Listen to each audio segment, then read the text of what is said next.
Hey, good morning, everybody. Apologies while I'm making breakfast for the rest of the crew over here. Just off camera. But this morning we're going to do something that I think Rob Davio originally started. If my memory is any good, during COVID, some of these conventions started moving online. What's that? G2S. It was G2S? There you go. And he sent out a pancake recipe and had pancakes on stream with everybody, cooked them in his kitchen. And I don't know if he's ever been able to do that again. I know him to be an incredibly good cook. We sent out the recipe last year. This year, I'm doing something a little bit different. The recipe's probably still in the Discord. If you want, we can, in future years, we can absolutely send that out again. But I'm going to make some Spam Musubi waffles. So I'm going to make this for the four of us over here. I am Scoon. My wife, Jess, is just off camera. We're on the advisory board for Nonepub. Again, Nonepub is March, the weekend of the 17th. And then you might see our two kids running through here, and you will certainly see them running through the halls of Nonepub. They have a tendency to do that. They also play test folks' games, especially if they want opinions on sort of 9, 10-year-old. Hey, how well do they do at my game? They do a good job at this point. So I'm going to get started cooking. I will do my best to kind of talk through everything, but we've also got the chat. So feel free to ask questions as we go, either about the cooking, about Nonepub, about tabletop mentorship program, game design, life, you name it. We'll be keeping an eye on the comments. Ben will keep us honest if we miss something. With that, I'm going to get started cooking my breakfast. So here I can be just a touch fancy here. So I've got a pan here. I'm going to get it on a decent heat, something in the medium-high range. And I'm going to toss in a couple tablespoons of butter. So I mentioned it's Spam Musubi waffles. I've never actually been to Hawaii, but we fell in love with Spam Musubi while we were living on the West Coast. There were a lot of transplants where we lived from Hawaii. And so we learned how to make it from them. And then we have a sort of family habit of making, it was pizza, then pancakes, finally waffles every week. Just kind of hanging out in front of the TV with some great finger food. And I, some random day, decided, hey, what if you combined the Spam Musubi flavors with waffles? And so that's what we're going to do. So I've got 2 tablespoons of butter, like I said, in there. And then I won't keep the camera on here the whole time, but I just wanted you all to see that I've got a cubed. This is 1 can of Spam for 4 people. I've got it at kind of there we go, kind of a 1/4 inch dice. And after this melts, I'm going to pop all this in there. And we're just trying to brown it and render off some of the fat that's in the Spam, draw out some of those. There's sugar and salt and other kind of stuff. And we're going to take advantage of all of that when we actually make the waffle batter.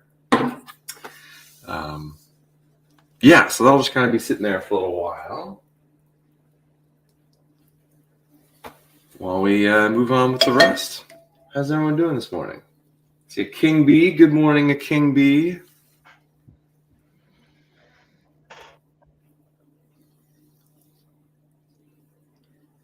Do we have designs ready for who here's doing the game jam this weekend? That'd be another thing. I know we spent a lot of time last year on stream talking about there were some really interesting restrictions.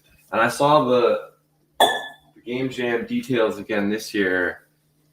I'm wondering how many are specifically going to be breaking windows, but I'm curious to see those that avoid that kind of do some interesting things with the theme there, having windows and candlelight with it was breaking, right? That was the piece you had to have too. Yeah, the theme has to involve breaking.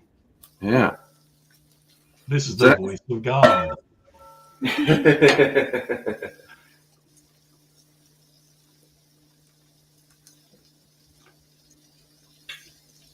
The theme had to involve breaking.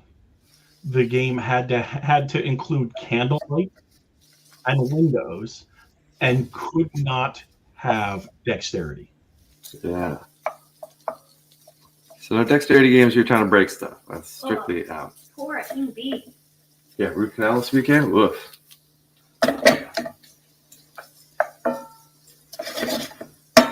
Well, hopefully you're enjoying a nice breakfast with us regardless, King B. Get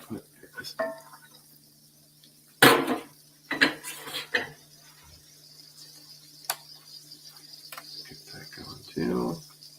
Warming up. So then while that's going, I'm also going to be making the batter over here. I got my handwritten recipe notebook, for better or worse, old school. We got a couple of eggs, got 900 milliliters of milk. Got 60 grams of soy sauce in here. Part of that masubi flavor.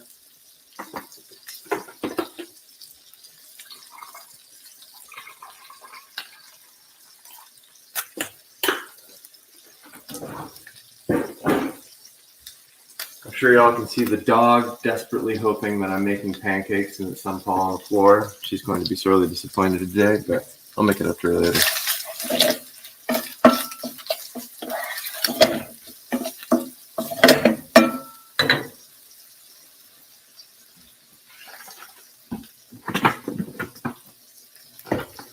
Some brown sugar. Put that in here.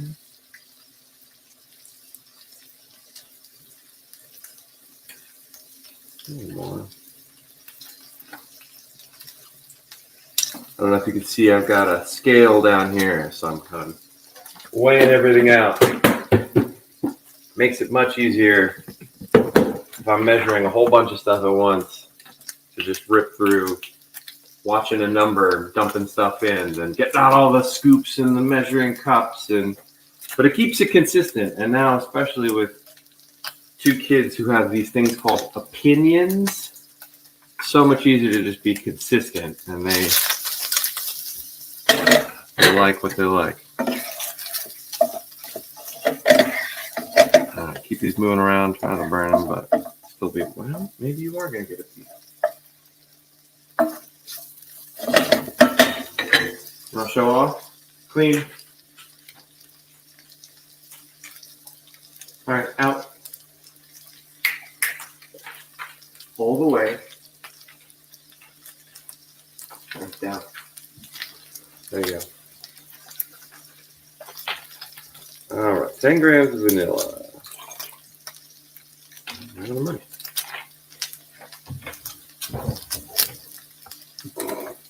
Really? We get some flour in here. 480 grams to be specific.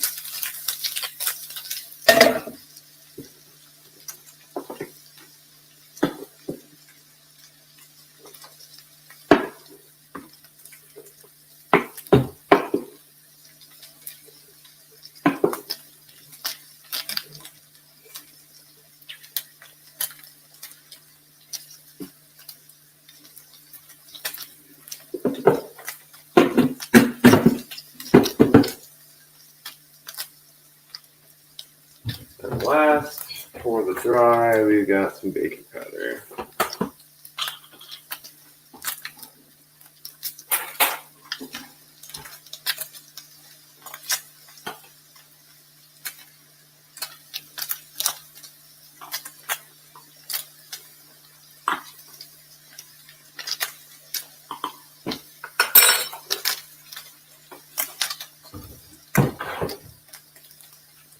Double checking got everything in here. Perfect.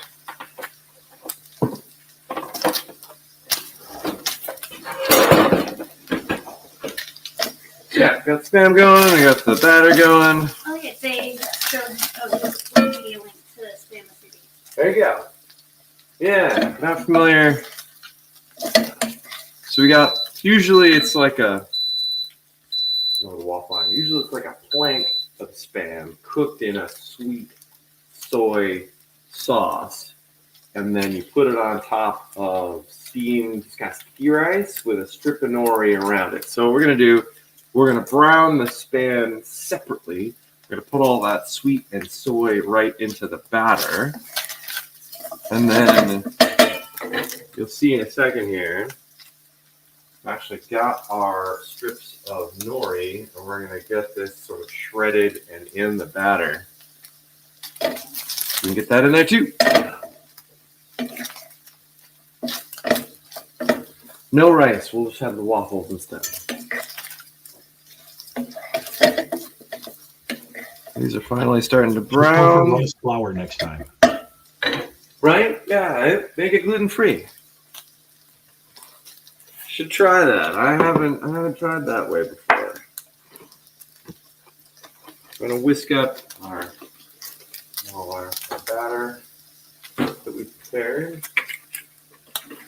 We'll whisk that up quickly. I need to obliterate it, but at least get everything pretty well incorporated.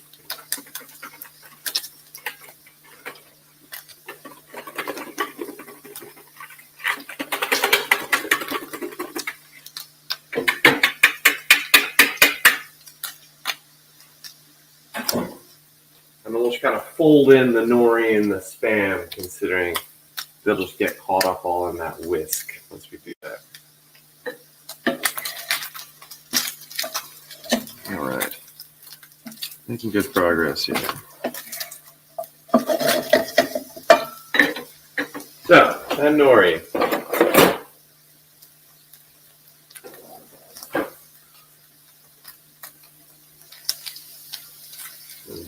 What I do, you can do this with a knife, on an easier pair of scissors. Stack up, this is 3 sheets of nori, quartered and then stacked up. And so then all these 12 little strips start on one end, and it does not have to be neat and tidy because we're basically just shredding it. You can see I'm just kind of shredding it right in there. You get a lot of the nori bits in your various waffles, where a big strip would just kind of be a floppy mess. This winds up working a lot better.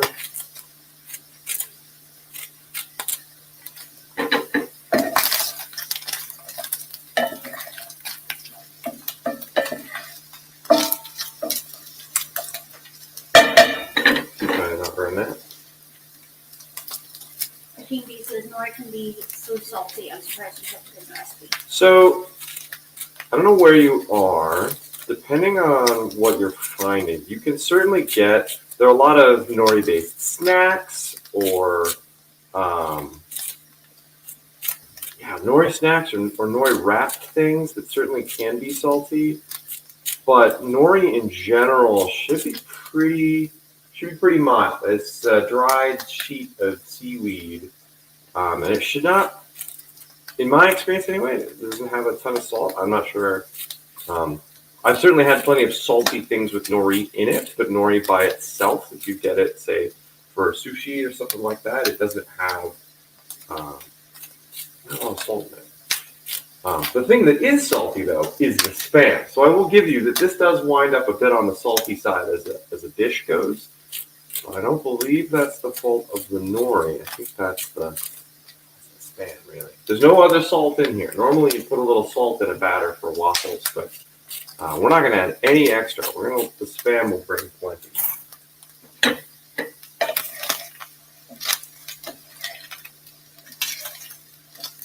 And also, I'm not adding, normally with waffles, to get it to spread out and fill the waffle iron, you add a little bit of fat to kind of loosen up the batter. We are making breakfast. We're making Spam musubi waffles here. Or dinner. Depends on where they are. Depending on where you are, we could be Frequently eat making. these for dinner. That's true. And not normally breakfast. More labor intensive than pointing the kids at a gallon of milk and some cereal.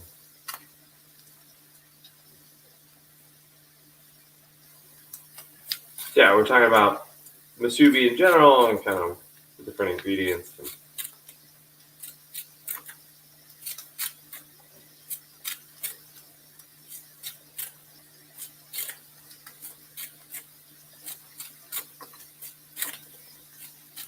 How's everybody? Likes my family, their family likes. Okay, so Spam musubis. yeah, so welcome. So again, we're talking about Spam musubi, and so we've got the Spam here minus the soy sauce and sugar, just browning this off. We're shredding up the nori right into the batter, and so we'll get a lot of the same musubi style flavors. The soy sauce and sugar are right in here, and then instead of rice, we got waffle batter. It's kind of, at the end, I just kind of shred this up. Doesn't really matter. Okay, this is also looking pretty good. Let me turn that off. And one more time.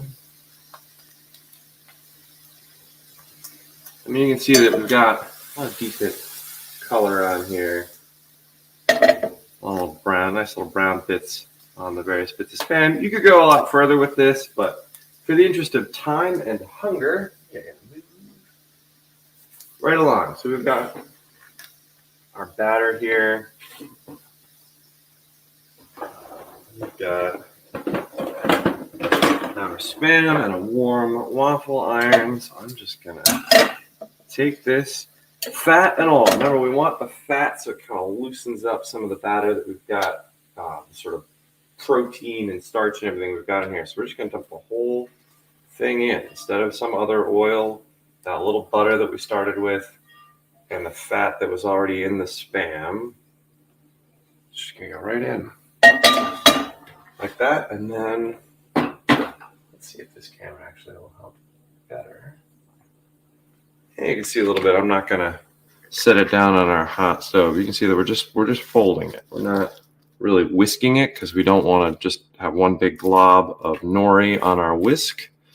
But instead, we're just folding this in. We already made the batter part, and we just want to scatter around all those bits of Spam and little shreds of nori. And you can see kind of we've got a bit of that off the back of our spatula here. We've got a little bit of everything in there, and that way when we ladle our batter in, that'll be in all our waffles.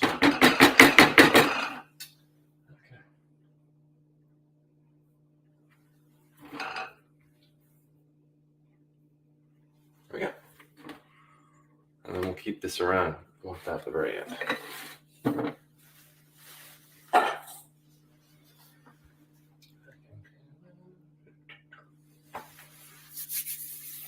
Great. Got a really hot waffle iron here. I'm going to make sure that it can open all the way.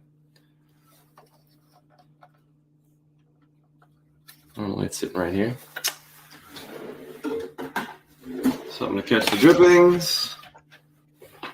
We need to check with the hotel, Scoon, to see if they can make this for signal boost. It's true because we can't bring outside food. So remember, all right. So we got Nonepub in March, weekend of the 17th. Signal Boost is an event we have for folks that come from some underrepresented background in essentially not like this. You don't share the same congenital white heterosexual disease that I've got. White heterosexual dude disease that I have. So we've been really delighted to see that breakfast grow over the years. Last year, I think we had enough people that we were seriously concerned about running out of food good problem to have. We've been overjoyed to watch that grow and grow over the years. So yeah, This year we'll have more than just blueberry bagels. in a side story for later. But we'll actually be in the Sheraton in Towson, Maryland this year. So things are a little bit different than we were at Hunt Valley. There we would bring the food in. So we will be catering the food through the hotel there in Towson. Interested to see what that looks like, but it'll be a good time. It's always really great to see that. All right, so we got our ladle. We're gonna quickly ladle in some waffles. And yeah, so then we've got that March 17th weekend. Nonepub. March is going to be just super busy if you're a traveling game designer, because I believe in March as well, check the website, is the Gamma Expo, and they're doing a specific designer day. They're Don, can you verify which day it is? So they're doing a designer day. All the information for that is on Gamma's website. They're doing a day. They really want to outreach to designers, so they put together a day with some panels and some seminars. And within that information, there's a link to be able to attend this event. It's a free event for designers. They really want you to come for this event. And if you do come for this event as a designer, they're actually going to give you a badge to the rest of the expo, so you'll be able to attend that for free. Won't cover any of the costs of getting there or staying there, but it will cover, your being in that space. So we're excited. We've partnered with a lot of other groups on that event. Kathleen Mercury's done a lot of work for that as well. But Gamma came and said, hey, we want to do this. We want to bring designers in. We want to have an event for designers. And so we've got that going on in March, and we're really excited to see what happens with it. And then later in March as well, I believe, is PAX East.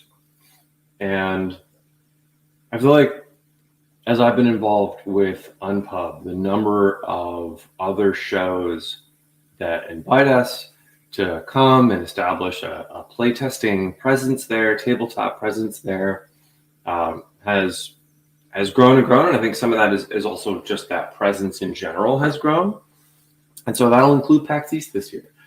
And that is, I think, the 24th, something like that. It's the week right after Nonepub. Yeah. So it's going to be relatively back to back.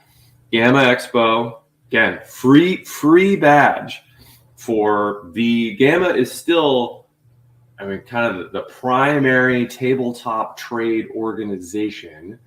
There are other ones showing up for tabletop design, but tabletop in general, right? They run the Around the Table magazine. They represent retailers and publishers. And so they're trying to do a lot of that outreach now to designers and help connect people in that way. And so, yeah, free badge for designers, separate design day. I think that'd be fascinating to see that continue to grow. And then Nonepub Prime, please come. Towson, it's going to be amazing. Always is. That's always my favorite show of the year. No bias, I promise. And then right after that, PAX East. So it's going to be a crazy March if you're a game designer going to these different shows.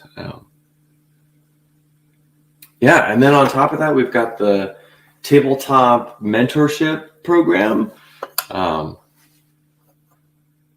That's now more tightly coupled with Nonepub and really trying to support people through this full life cycle of coming in, getting associated well with a mentor, becoming a mentor, hopefully later on, doing a lot of play testing. Nonepub's culture and conduct is all about that sort of gracious, bringing people in, providing them with good feedback, accepting good feedback. I was just talking to someone this week about, hey, maybe for your first Nonepub, just come for free and as a player. If you don't feel comfortable putting something on the table, just come play other people's games, provide them with feedback, get involved in that process, see what it looks like when you're not the one in the hot seat. And that our expectation is that no matter what that feedback is or who the designer is, that they're accepting of that feedback and they're having that conversation with you, and that if they're not, that becomes our problem and we get to deal with that, but not you.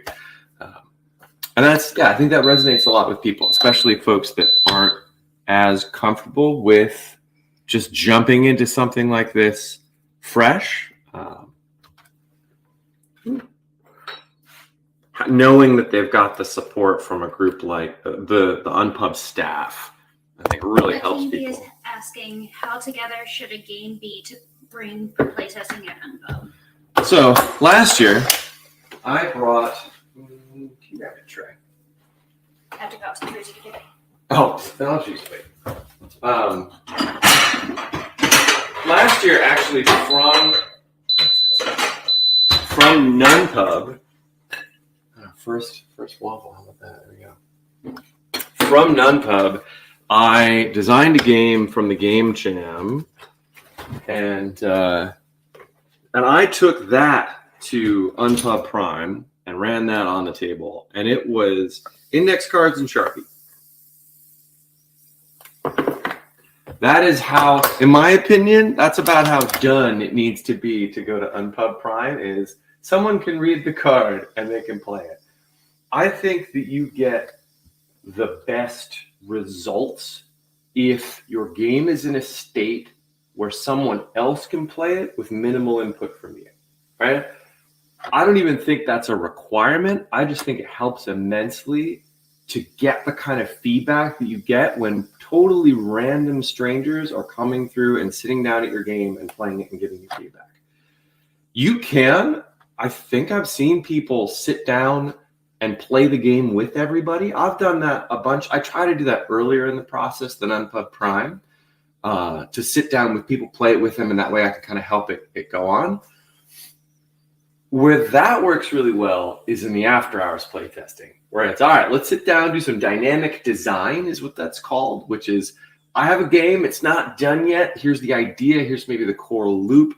Here's a little piece about what I want to try to do. And then you sit down with some of the other designers and you all collectively get it going, get it working.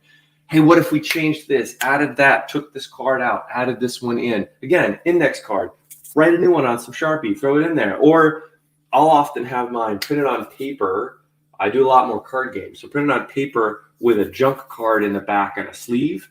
I'll just take that card out, flip it over onto the blank slide, write in a new thing, shove it back in there, and let's keep playing. So, after hours with other designers, that's where that dynamic design really kicks in for me, in my experience at Unpub. But even if I can just get two people to muscle through it, sitting at the table for Prime, I'll put it down in a block and just see how it goes and get people's feedback. I find that people are super gracious, especially if you're honest with them. Hey, this is really rough, but I want to see this. And can we kind of get you into the scenario that I want to see so that I'm not wasting your time? 15 minutes later, yeah, I saw everything. I wanted to see how we call it here, and I get some feedback, and then keep going. Make sense? Did I answer your question? Components are still DIY. Art isn't fun. Oh, art. Okay. Do you want my opinions on art finality and Unpub? My thought is the going advice in, I would say, the Unpub community is totally ignore the art as it pertains to Unpub. Okay, that's the corpus of designers that get together for Unpub. They are all ignoring your art because that's not that style of design, right? They are really trying to work the mechanics and get a really solid engine on the table, and the art comes last.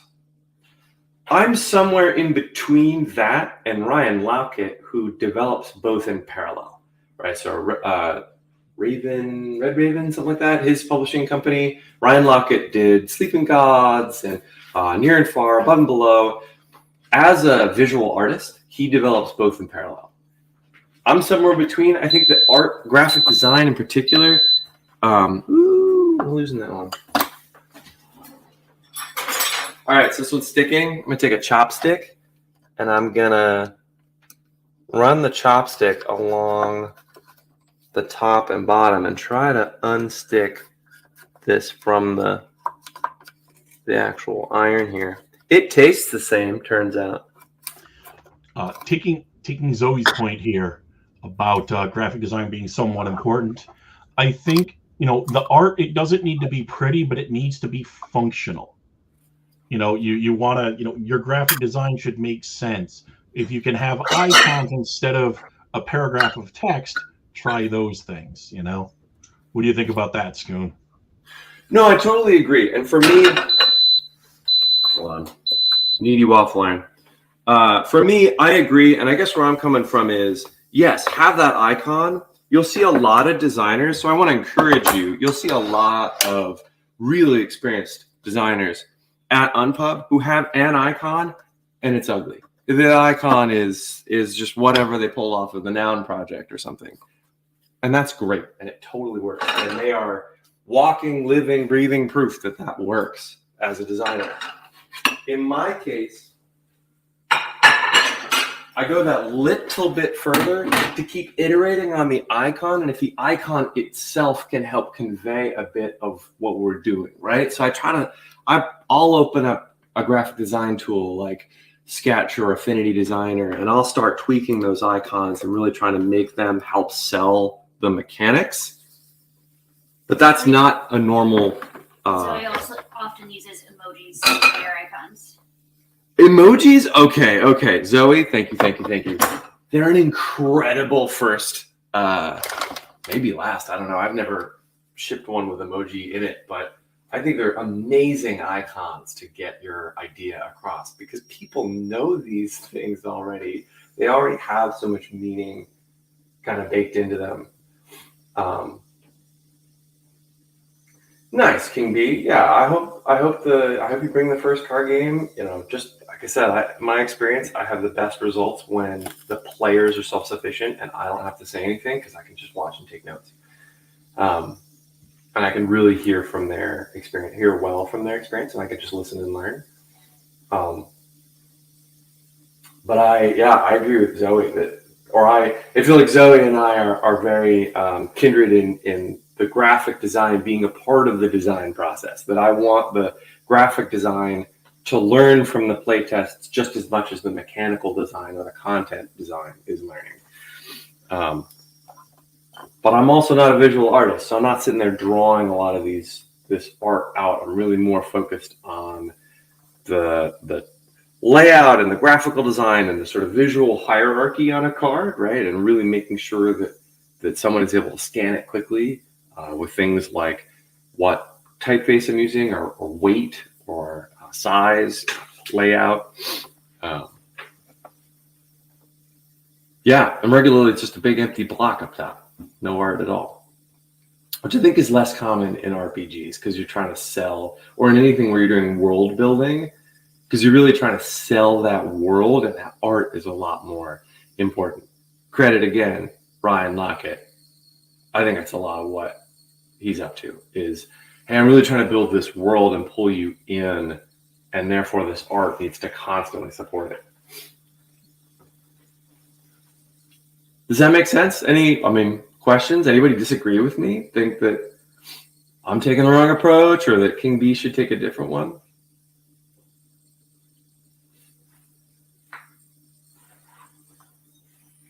Somebody needs to disagree with him. What go to my head?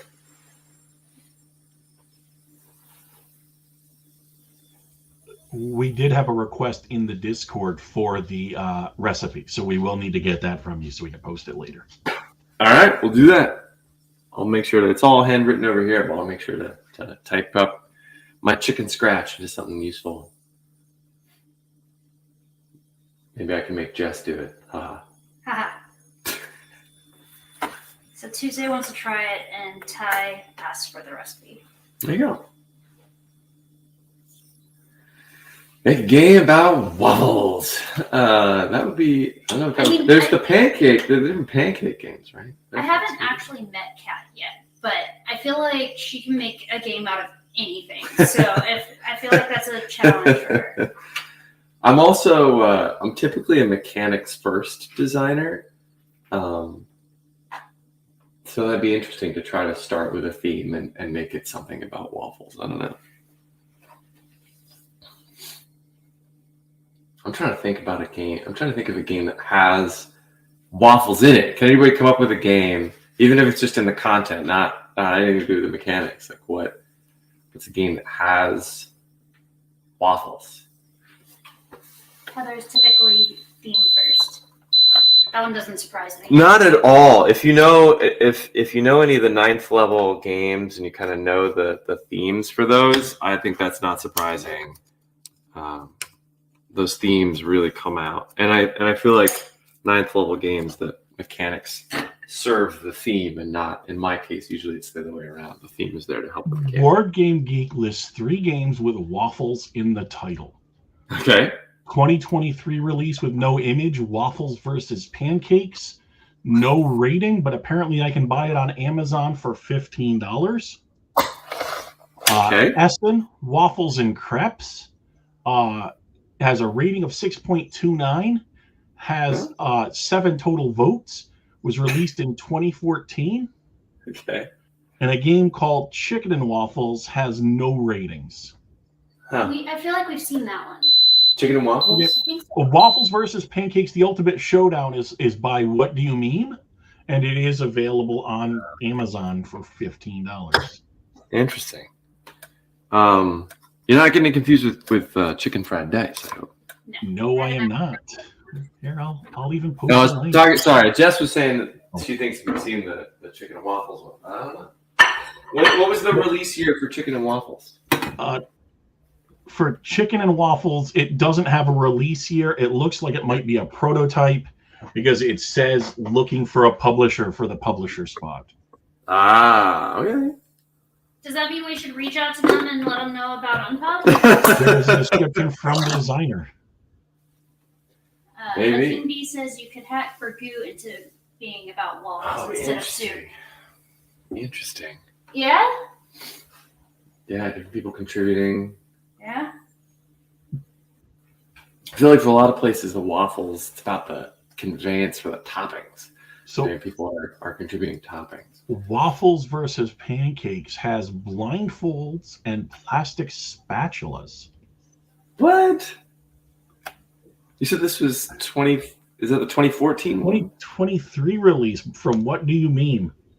Oh, that's There's the link in the chat. Oh, all right. Waffles, interesting. Pancakes versus waffles with blindfold and a spatula. Yeah, a game about waffles. I don't know. I'm trying to think about what's kind of special about waffles, so you can hook onto that and come up with a set of rules. But There are 5 games or 5 entries with pancakes in the title. okay. Now that doesn't include. I'm not looking at flapjacks. I'm not looking at hot cakes. Just pancakes. So there are more with pancakes. That's not surprising. And I had mentioned that this came from. So I mentioned at the top of the hour that for our family, this came out of pancakes previously, and then pizza was the first one. We made pizza every week, and we hang out. So, and I'm sure with pizza, you got even more results. Just tons and tons of results. I feel like that's a more common. There is only one entry with omelet in the title. All right. We need to start making breakfast games to go with our breakfast of choice for Nonepub, and then This is the secondary game jam. that's right. This is the breakfast game jam. 1 hour. Come up with a breakfast themed game for the breakfast that we're making. 1.5 pages with egg in the title. Okay. None with quiche. Ooh. This is that like what was it called? It's a Google whack. I don't know if anyone. I think it's called a Google whack. When you go to Google.com, I'm sure this doesn't work now with all the different ways that Google's algorithm shoves stuff in your face. But you try to come up with a search term that gives you exactly one result. Right? And it became so much of this game that people would make sites just to try to Google whack a given search term. So this is like quiche. Like you got to make we found the thing that there's nothing on BGG. We got to make a game about quiche now. Or at least with quiche in the title. A King B called that Google Golf in college. Okay, there you go. Sounds right. Is that like when you just go Wikipedia, you get in a wiki hole, and you're just like click on something to see how far you can get from the original topic in like 10 clicks? Yeah, I think so. The version of that I always played was the 6 degrees of separation version of that, where you click random page with a goal page in mind. Like people would say, all right, you need to get from a random page on Wikipedia to, say, Kevin Bacon, right? And so you'd start at a random page, and you have to find a link on there to click to then go to the next thing, and then click, and then go to the next thing. All right, so we're getting towards the end here. I'm just going to scrape this down. At this point, I think y'all know the drill. Squeeze out one more waffle here, I think. Do you know what your Kevin Bacon number is? Pretty nice, and we got little bits of you can see the bits of spam and nori in there. Didn't get a fancy camera today. I don't know what I do. Do you, Ben?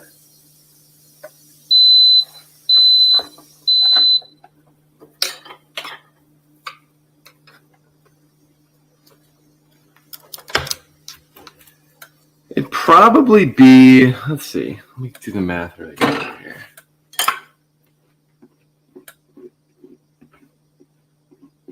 I think it'd be 5. I might be able to do better than that, but I think it would be, I'm just thinking through friends and, right, you get the friends of friends. How far do I think I can actually reasonably go with that? But I'd love to hear if the other people. Chris is 2. I think mine goes through. Has to go through SNL. I think that's the easiest way for me to do it. So I was at O'Hare once and gave up my I was at O'Hare and I gave up my seat to Jesse Jackson because he was on crutches at the time. Okay. Like sitting in the just waiting at a gate. And he was on SNL, and that expands like the number of, whoever was on those episodes with him, because he hosted once, and I think he did a cameo or two. So I think that's my way to get to Kevin Bacon. Just goes through SNL in that sense. That's a good point. Everybody's is now 3 that knows Chris. Oh, yeah. Okay, that's legit. Actually. Chris went to film school. I now learned something about Chris. Already just a fascinating human being, and only just getting more so the more I learn. Well, then, yeah, I suppose mine, that's true. I suppose mine is now 3 as well. I was going to say, the shortest one I could think of that I knew for sure, like, yep, they're going to know, is my best friend has a friend whose wife is a makeup artist in Hollywood. And if it's not her, it's somebody that she does makeup for. So that gets me to 5 pretty easily.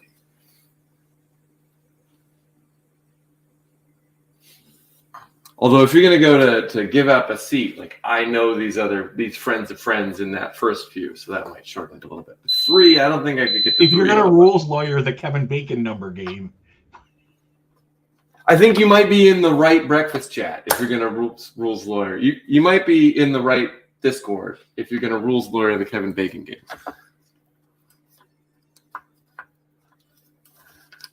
It's almost like you're sitting in a room with a bunch of game designers or something. I don't know. All right. This chopstick is becoming more and more useful as the morning goes on. Do you plan to top the waffles with anything, or just some syrup, or? So typically, we just eat them plain. They're good enough on their own. We just eat them like finger food. They are very good with syrup, and the other one is I keep a soy sauce, black vinegar, and ginger-based dumpling sauce in the fridge. And they're also really good with the dumpling sauce. Are you do you drizzle your syrup or do you let your pancakes and your waffles swim?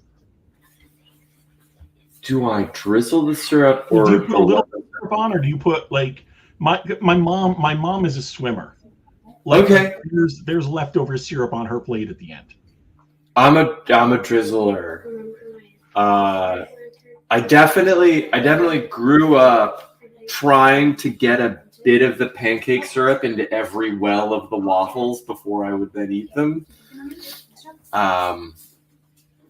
But I'm a drizzler, or especially if it's more on the like being used as finger food end, a dipper. Just get a little bowl. Our daughter does this too. She gets a little bowl of syrup, and she'll just take the waffle and dip it in the bowl as she goes and eats it with her hands. I think that might be where it's at. I think she might be out waffling the rest of us. Straight up maple syrup or like sugar water, or do you do like the fancy maple syrups? So normally, normal Costco maple syrup. It's a great question. Here we go. That's all done. Question for the audience too, for chat. Yeah, please in the chat drop, because I love this question. I think this is a great. I think you tell a lot. At least in my experience, like people's lived experiences. One of the ways. Coffee infused honey. I don't like honey, but I want to try this. I really want to eat that. We always had three things on the table growing up. It was maple syrup, Caro syrup, so just your straight corn syrup, and molasses. But in our house, we have like a bourbon barrel aged maple syrup. We have a ghost pepper infused maple syrup, and usually like a blueberry or an apple pie. We get the fancy maple syrups. So on the one end of the spectrum, yeah, like this totally unlabeled. We were at an auction. It was a silent auction, and one of the entries, you kind of look at the little card, right, that describes everything in it, and it was a paragraph because it was breakfast in a basket thing. It's like a cast iron skillet over here with a spatula and this pancake mix and if you just keep reading and you keep reading and you keep reading and private, literally from somebody's yard, maple syrup and like a gift card. And there were no bids on it whatsoever. So I figured no one bothered reading past the skillet and all the stuff that you could clearly see that was right there in this basket, and did not realize that it had two very nice items. And so we've still got some of this really, really, really, really good maple syrup. But then we catered a teacher appreciation breakfast from a local restaurant. And we had to cut them off because they gave us, I think we walked out with 8 of these. This is pancake syrup, just sort of the corn syrup, flavored corn syrup based stuff. I think we walked out with 8 of these half gallon. It says half gallon. And they wanted to give us twice that many. And there were so many left unopened. So, all right, we'll take some of these. So we've got some of this too. We'll probably break this out today and try to get through, dear God, a ridiculous amount of this pancake syrup. But we don't always have to be fancy. Sometimes we can just have the pancake syrup. Yeah. Cian Tai mentioned the local apiary. Reminds me of another design and bee related connection. Did you know Matt Pinchback keeps bees? What? Yeah. No, that's amazing. That's something. Yeah. He keeps bees, and so sometimes he'll post on social media about it. But they've gotten honey from it, and Matt Shoemaker does as well. That's awesome. I would love it. We live in the city, in Baltimore, and if I didn't think our neighbors would go crazy with all the bees around, I would love to do that in our real back patio area. A critical activity, keeping bees and trying to preserve them, but also just. Oh, thanks, Ty. Nothing in beats. Discord. Yes, please do. Oh yeah. I want to eat that. And then we'll type up the recipe and we'll post our spam musubi waffle recipe. A Schoonmaker original. Coffee? I'm so confused. From pecan trees, the flowers of pecan trees. Use that instead of a regular coffee bean? No. I assume if it says Texas pecan honey. No, it says Texas pecan coffee. Oh, what? Our perfect blend of honey and Texas pecan coffee. It may be coffee that's been roasted with pecan as part of its flavor. Yeah. Texas pecans are delicious. We have some in our freezer. Okay. Texas pecan coffee infused honey. Yeah, absolutely. Why are you? And you said that bee weaver is from a local apiary. That's awesome. Is this we can just click on the link, but it's more fun to talk about this in chat. Is this a Texas? Okay, so you say down here, like you're in Texas or maybe nearby Louisiana, Oklahoma. Hi, Moxie. You want to say hi to everybody? All right, you say hi to everybody. Sit. My other thing that I like is maple cream. I don't know if you've done that much, Scoon. But it's essentially if you boil maple syrup down, so it's got the consistency of peanut butter. Okay. Ooh, that sounds good. And then you use a knife to spread it. Now, Puppy, we adopted her a few years ago. We were the second family to do so. So she took a little while to get super comfortable with us. All right, push down.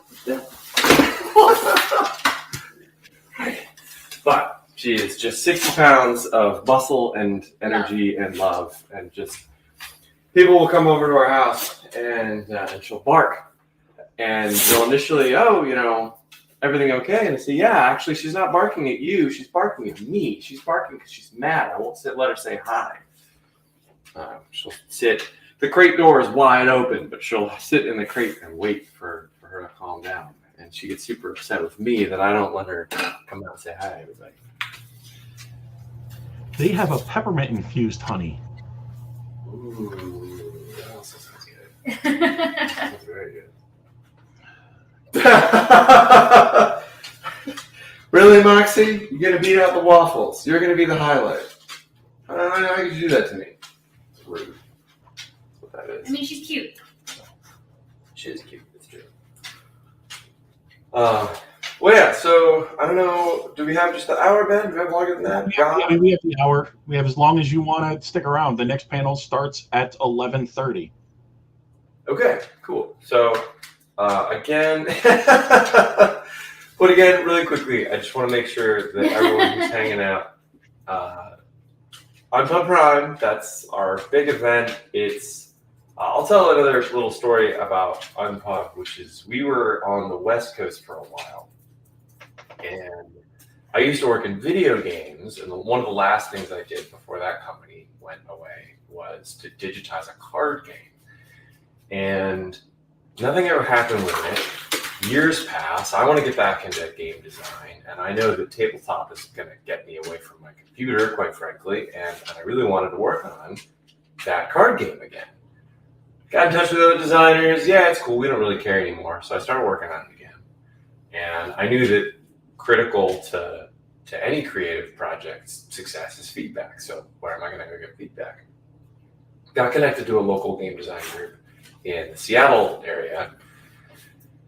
Showed it to them, started talking to them, and I knew that the next step was further networking. I needed to get out of just a little local design group. And conventions, conferences, are big in tech, which is where I come from. And so, all right, let me look at all the different game conventions, figure out which one is going to be the best one to go meet other people. I see Origins, Gen Con. Remember, I haven't done board game stuff before. I wasn't a board gamer with a big collection who already went to these shows. I'm looking at it as a designer first. And on that list, I see Unpub. And I knew about it already a little bit from some other research. And I'm looking, and actually, this looks perfect. So this was the year, I think Matt Leacock was the VIP, 2018. 2018, Matt Leacock's the VIP, and it snows and snows. And he and I are both trying to fly in. I'm just coming from Seattle, some rando, and he's trying to get in there too. I wound up flying to Dallas to Raleigh, renting a car in Raleigh and driving up to Baltimore and leaving the car in the Baltimore area and doing the, they drop you off at where you're going, they drop me off in Hunt Valley. So I'm on foot in Hunt Valley. And it was absolutely incredible. It was everything that I had hoped it would be and more. And on top of that, you weren't at the hotel. That's right. I was at the hotel across the street, which was really not a good choice, but it worked. It was fine. You were in feedback frenzy that year? And then it was everything I wanted and more. The community was amazing. Yes, another little piece of that was, I think that was the first year that Nonepub did Feedback Frenzy. And there was a bag to get in, a raffle bag to get into Feedback Frenzy. But it was one slot. Everything else was going to be the VIP designers from the initial Kickstarter. That's a whole story if you don't know it. Needless to say, they're only raffling off one slot, and I took most of my raffle tickets and just blew right into the bag because, again, my whole goal, meet people, get out in front of people. What better way than this crazy Shark Tank idea that they have? And so I won, and I got out in front of everybody, and I gave this Shark Tank spiel, and everyone was super gracious to this total noob designer who was just rolling in and trying to meet people. Yeah, absolutely. Just a great show. And I think Nonepub Prime has only gotten better from there. I remember your reaction when your name got pulled. Like it's one of those things that's ingrained in my head as an experience for Nonepub that I use as part of those, I've got those 15 or 20 stories that I tell all the time in this same vein, right? You're talking about your personal experience, but of what I see at the show and what I love. And that is one of them. It's just your reaction when you won that. Like it was the greatest thing in the history of ever. And it was just and this is kind of, for me at least, this is on both the advisory side, helping run the show, but also as a person who goes to attend the show. That's what it is. It's as far as Nonepub is concerned, but this crazy idea, this Shark Tank idea. It wasn't even called Feedback Frenzy yet. It was just called Shark Tank because, hey, we didn't know any better. And but for me, yeah, it was like Christmas morning, like, sweet, I get to give this presentation and I get to give a pitch, and I like that stuff. And so yeah, we had a great time, and again, I think it's only gotten better from there. I really hope to see all of you there in March. Remember again the Gammo Expo and the Design Day, tabletop mentorship program if that's something that you're interested in. Again, I'm grateful to... We'll have a panel about that later today at about 6 o'clock. We're going to have Mike and Grace on and some past participants to talk about their experiences, just so we can share that with people who may not have heard of it. Because, we all hear about this because somebody else told us, right? Yeah, it's a great program. I would say it's a great program. I think mentorship like that is really important for any art, any creative process like this. And I don't know of any in any industry like that, any program quite that just open and freely available and easy to get connected to as tabletop mentorship. I'm sure there are, but I just know tabletop mentorship to be exceptional in being able to provide that resource to people. So I hope you take advantage of it. I think that's about it. So we can kind of wrap up here, and you all can go enjoy your breakfast finally.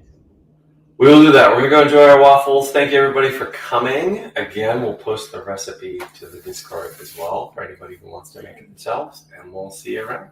All right. Everybody be safe.